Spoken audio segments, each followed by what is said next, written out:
She lay still in the darkness, not daring to make a single sound.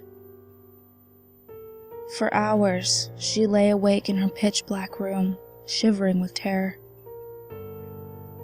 She held herself tightly as to not ruffle the sheets which she gripped with a vice-like strength.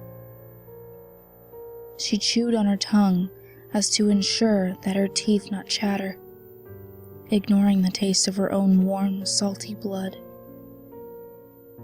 She dared not make the soft whisper of fear of unsettling the beast which sat in the corner of her chamber. She awoke hours later to a faint breeze which tingled down her spine, rattling her core, and suddenly was shook by a hot burst of air rushing against her skin.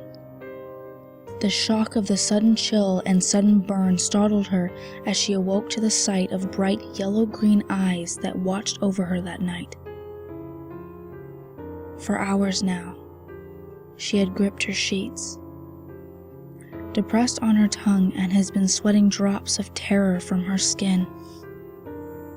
She felt the heavy yellow glow press down upon her like a megaton, perversely watching her cower under her soft quilt. She began to grow tired, and her eyelids dropped, and she was finally at rest for the first time in hours.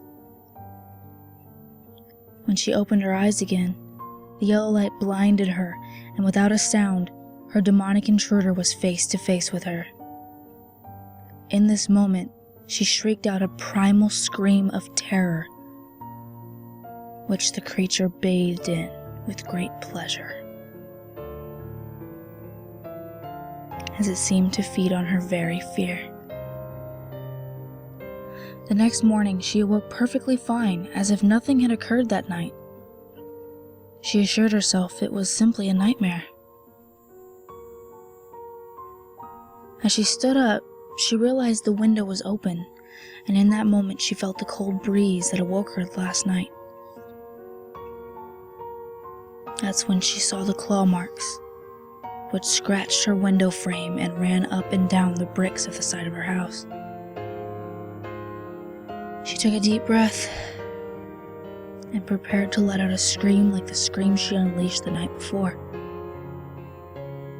But, to her horror, she was incapable of uttering a single sound.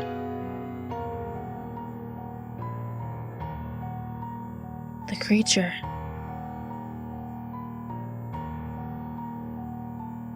had devoured her voice.